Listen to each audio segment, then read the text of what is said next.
guys, welcome to my podcast. Assalamualaikum, hai people, kembali lagi di podcast Mutia. Hari ini aku mau memaparkan atau memberikan informasi terkait Pasmocard. Ini dia Pasmocard. Ini adalah kartu yang pernah aku sebut di podcast-podcast sebelumnya yang tentang makan siang di Cupu Station.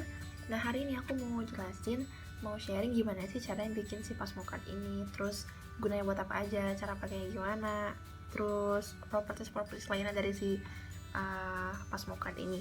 Oke, langsung aja ya. Yang pertama, ini namanya Pasmocard ya. Seperti teman-teman lihat di sini, namanya Pasmocard, dan sini ada nama aku, teman-teman.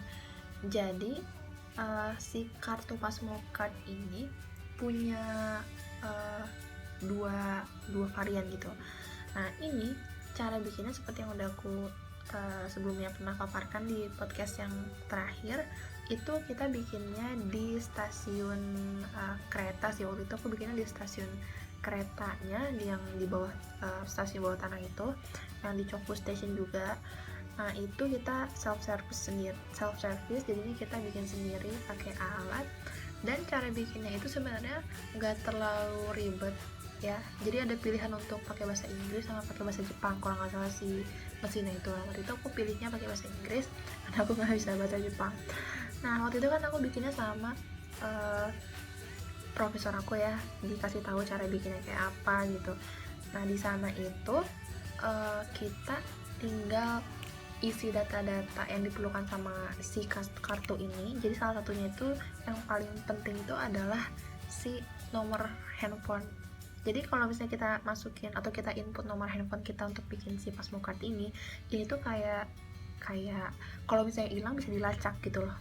Kalau misalnya kita bikinnya nggak pakai nomor, itu kalau hilang kita nggak bisa lacak gitu loh, karena kan ini kan ada saldonya ya. Jadi kalau hilang tuh ya sayang aja sih, kalau apalagi kalau saldonya banyak gitu. Nah, jadi ada dua jenis kartu Pasmocard. Kalau yang aku ini tuh yang bisa dilacak, karena kalau hilang bisa dilacak karena aku inputnya pakai nomor handphone gitu, data diri aku. Nah, ini jadinya di sini ada nama aku. Kalau misalnya aku pakai yang nomor handphone itu nih, misalkan kan ya, Mutia Dewi.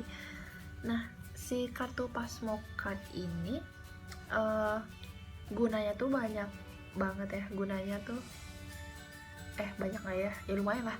Maksudnya lumayan bermanfaat gitu. Ini tuh bisa buat bayar bis. Di sini ada gambar bis.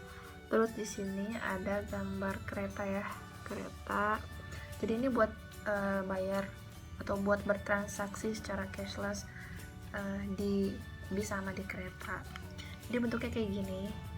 Ini aku suka banget sih warnanya. Oh ya, warnanya itu ada dua varian. Jadi kalau cewek warnanya itu kayak gini, warna abu terus warna pink gitu.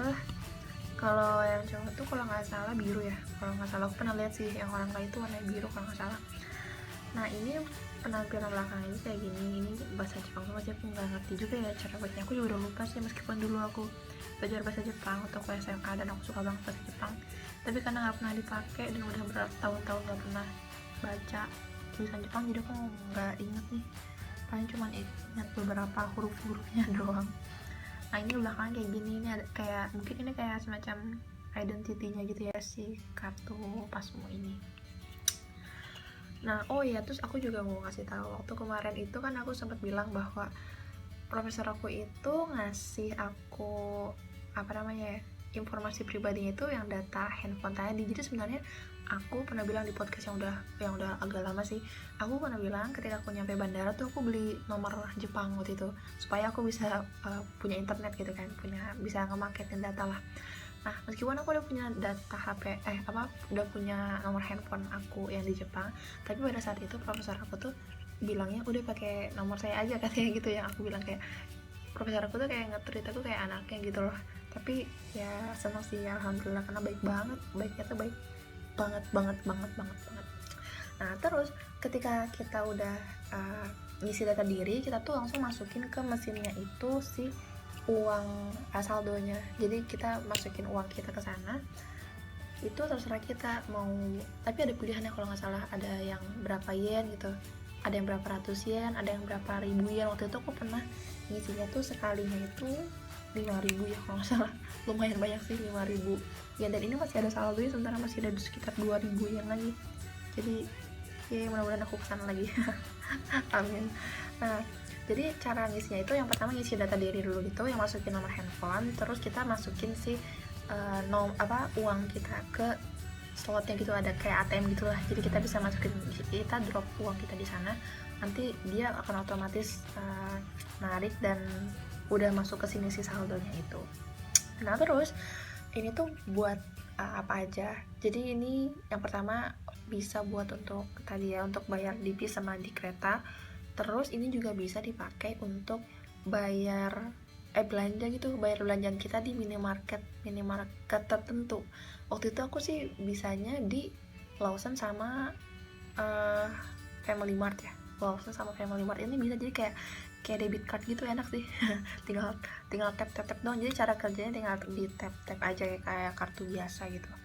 Tapi ya sebenarnya kalau aku agak-agak sedikit susah mengontrol jadinya ya, karena ini terlalu mudah untuk bayar, jadi kayak agak gampang boros gitu. Gampang boros untuk belanja gitu. Nah, ini tuh aku biasanya di sana suka pakai ke Lawson kalau misalnya aku beli bahan-bahan makanan, kalau aku beli minuman, beli barang-barang apapun yang ada di Lawson atau di Family Mart. Dulu aku pernah coba juga sih kartu ini aku pakai di supermarket di Chofu Station, tapi ternyata nggak bisa gitu. Jadi ternyata ini tuh terbatas sih pemakaiannya kalau untuk bayar belanjaan ya gitu ya, karena ini kan sebenarnya juga fungsi utamanya untuk ini kan gambarnya juga untuk transportasi, jadi ya mungkin fungsi utamanya untuk bertransaksi di transportasi ini gitu. Nah, terus ini tuh kita juga bisa top up di mesin yang sama. Jadi di setiap stasiun itu ada mesin untuk top upnya dan sekaligus untuk yang bikin juga kalau yang baru gitu. Ini kita bisa nge-top up juga secara mandiri ya, kita self service juga di sana tuh udah lumayan banyak hal-hal yang sifatnya self service ya. Jadi ya enak sih kalau menurut aku, itu baru dan sesuatu pengalaman yang baru tapi juga menyenangkan gitu. Nah, untuk top upnya pun gampang juga sih. Ini kayak kita tinggal masukin kartu kita, terus kita tinggal klik pilihannya mau top up berapa yen, berapa ratus yen, berapa ribu yen, terus kita tinggal masukin, kita tinggal drop aja uangnya di si tempat tempat mesinnya itu, mesin untuk top upnya. Nanti dia udah otomatis masuk ke saldo kita. Oke teman-teman, kembali lagi di Pasmocard. Nah, kalau di bis itu cara pakainya, ketika pintu bisnya itu buka, mau yang di depan ataupun yang di tengah, itu tuh di depan pintu itu ada alat untuk nge-tap si Pasmocard ini. Jadi kita bisa langsung nge-tap di sana pas naik, atau kita nge-tapnya itu pas turun gitu. Nah, kalau setahu aku sih, seingat aku, kalau misalnya pintunya yang ngebukanya yang depan, artinya kita cuma bisa nge-tap di depan.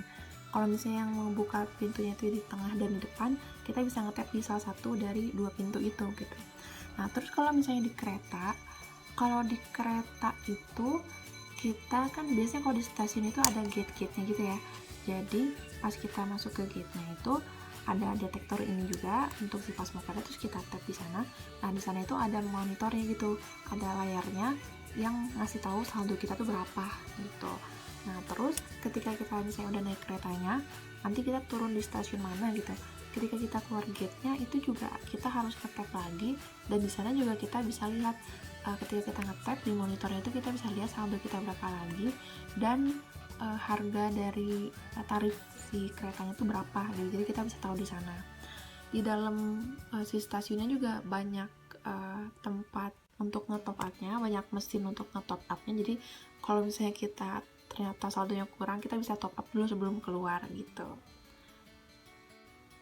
Buat aku highly recommended sekali untuk punya Pasmocard ini di Jepang, karena sebegitu bermanfaatnya dan sangat memudahkan transaksi. Tapi sebelumnya mungkin aku mau bilang juga, kalau misalnya kita ke agent travel gitu, itu biasanya kita kan selain ditawarin bikin visa, kita ditawarin apa lagi ya, biasanya kita tuh suka ditawarin untuk ini, beli kartu untuk kayak Pasmocard BIM juga. Dulu pas aku sebelumnya itu aku pernah ke salah satu agen travel untuk ngurus visa, dan di sana itu dia nawarin juga untuk dibikinin ini sama mereka gitu. Aku sih waktu itu nggak ngambil karena yang pertama mahal sih, mahal banget. Terus yang kedua, supaya punya pengalaman baru aja sih untuk bikin sendiri di sana gitu. Oke people, sampai sini dulu aja podcast tentang Pasmokat. Mudah-mudahan ini bisa jadi informasi dan referensi buat teman-teman semua tentang kartu Pasmo ini. Terima kasih buat teman-teman yang sudah dengerin sampai akhir. Don't forget to like, comment, and subscribe, and see you in the next podcast. Bye-bye. Assalamualaikum.